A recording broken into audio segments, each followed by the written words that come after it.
Abru News' special interview with Dr. Justin McCarthy continues with more details on the historical prejudices against the Turkish people. Dr. McCarthy said that Turkish people have long been very quiet about the spreading allegations about Armenian genocide, starting with the early days of the new Turkish Republic. Three reasons I believe that genocide is so popularly believed.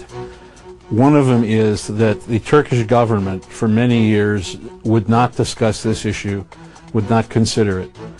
Part of the problem, this was a very good thing, but part of the problem was that it meant that no one would talk about what happened.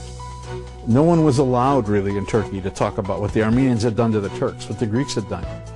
But in America, in Armenia, in France, in England, everybody said the Turks are guilty. Turks said nothing, absolutely quiet.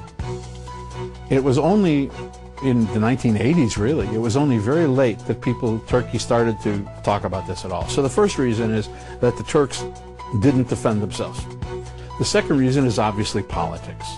In France, there are hundreds of thousands of Armenians. They vote. They make campaign contributions. They're rich people with businesses. It's the same thing in California. You have a lot of Armenian political power, and they use it for this purpose. The third reason is prejudice.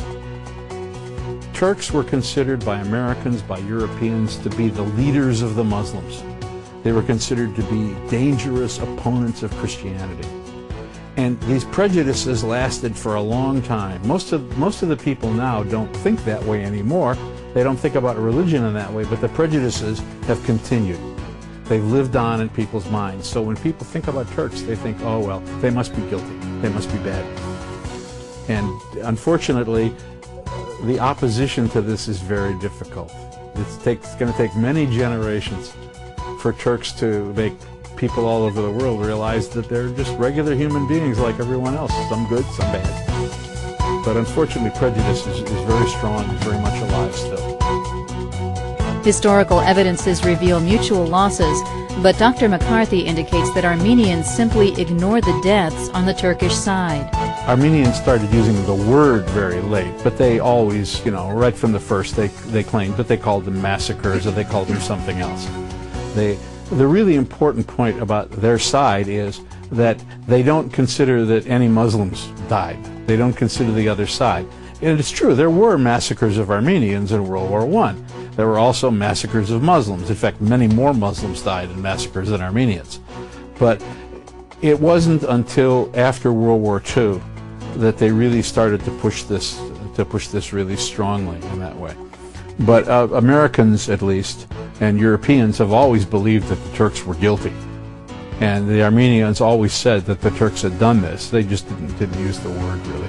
The word genocide was actually coined to describe what happened to the Armenians, first of all.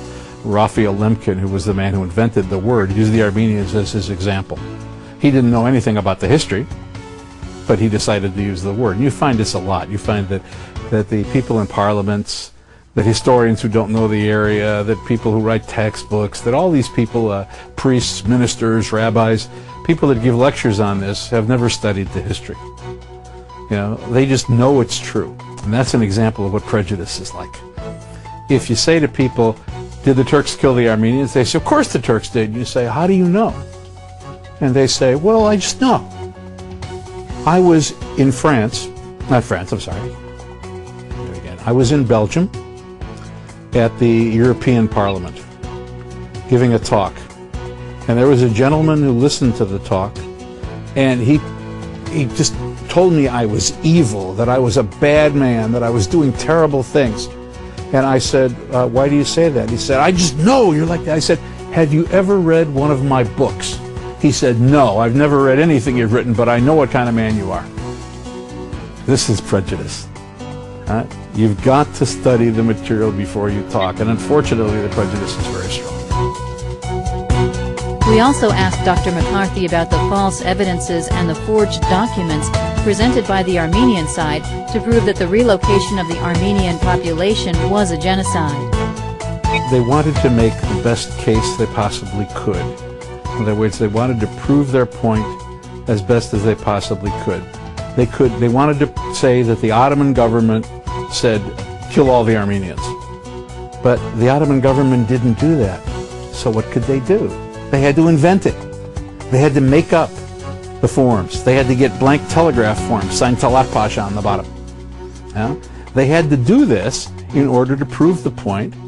But in fact, of course, they haven't, because Turkish scholars have demonstrated that all of this was invented, that none of it was true. That the telegrams were not right. They've looked at the signatures, they've looked at the records, they've looked at everything that there is, and they found that these things simply are not the case. But why people make it up? People lie all the time for their nation. People lie all the time in order to have their side win. This happens constantly, not just in politics, it happens in regular life too. People even lie to their wives sometimes. Tune into Ebru TV to learn more about the historical facts about the alleged Armenian genocide.